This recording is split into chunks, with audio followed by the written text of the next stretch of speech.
Doyle's Cedar Hill restaurant offers more than just great food. Its owner, Doyle Smith, loves to share stories from his past traveling the world, playing music, and meeting various celebrities. Esther Vida introduces us to him. Well, talk about Doyle's, didn't think I'd have such luck. Meet Doyle Smith. I remember I went to the stage area and Janis Joplin was there sitting on the stage drinking Southern Comfort, and there was a couple of guys from Three Dog Night were there, and Johnny Winters was there.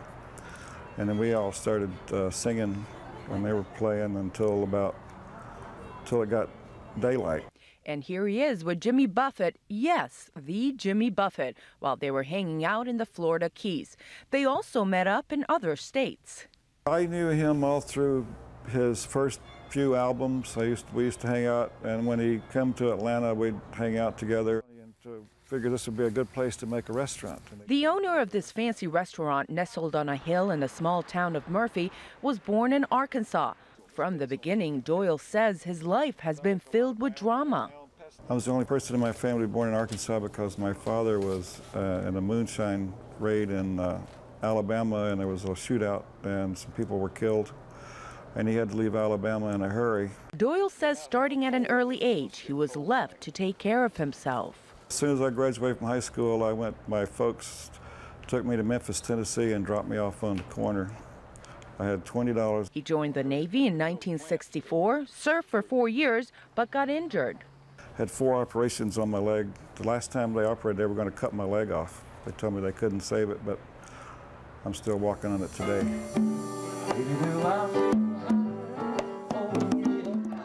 So he moved to the Keys and became a self-described hippie. There he worked at the so-called oldest bar in Florida, Captain Tony's Saloon.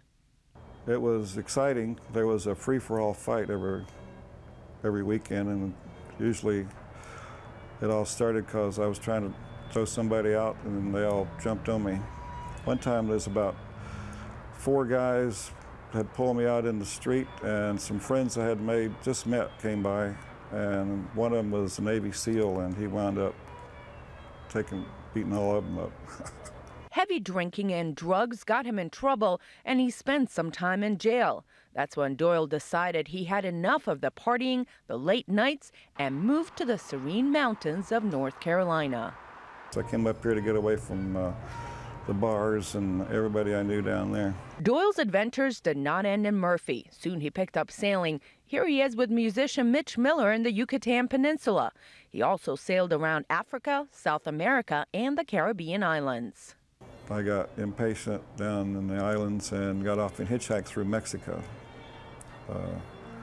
Hitchhiked to the Mayan Indian ruins in Chichen Itza and Palenque. So what, you may ask, is this adventurous sailor doing in the restaurant business?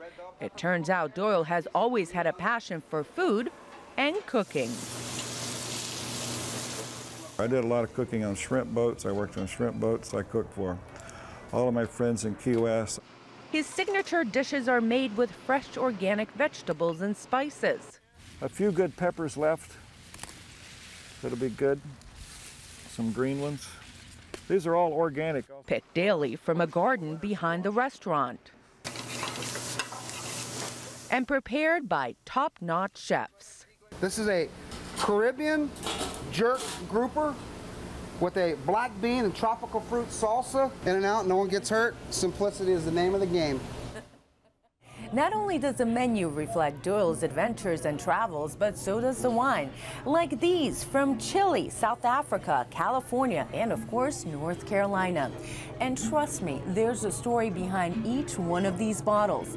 But the list also includes places that Doyle hasn't visited, like this one from Australia. Australia may have to wait. For now, Doyle says he's content to be in the mountains near his family. This is Jeremiah, a quiet former Navy SEAL, the son of a sailor. Doyle's only child and now general manager of the restaurant. So what does he think of his dad's stories? He's a character. He's a legend, actually, that undiscovered legend. I've heard stories that he'll tell me late at night that I don't believe are true, and then stories from the 60s and from the Navy, and then I'll hear his friends talk about him later on, and I realize that they are true. Jeremiah says he gave up a good job to help his dad run the family business, but through it all, he says it's been rewarding. The biggest thing I've learned from him is how to deal with people, because from all of his travels and different types of people in different places, he's learned a lot about people and how to deal with them. Most patrons don't know much about Doyle's Tales. They just know the food tastes great. It's one of the best, most exquisite restaurants here, and the chef is a wonderful saucier. Everything that he puts on is wonderful. How is the grouper? Oh, it's wonderful. Yes, it's wonderful. It has black beans on top. Very nice. I'm having a piece of ribeye steak. It's wonderful. It's beyond wonderful. She's got long, pretty legs with dimpled knees. And just when we thought the story couldn't get any better, a local doctor, one of the regulars, tells us he has written a song about Doyle and his restaurant. Both of us love yodeling cowboys and wild women. Sit down with Doyle and you'll soon find out there are more stories. Woodstock I was traveling across the United States. That's another long story. I was living on Cape Cod. A man of tall tales, a sailor and a chef. A man who says he has no regrets. That's all I've done all my life. Because I guess you call it following your heart more than your mind. The mind just kind of follows along behind. Doyle's Cedar Hill restaurant also has theme nights, book signings, and other activities.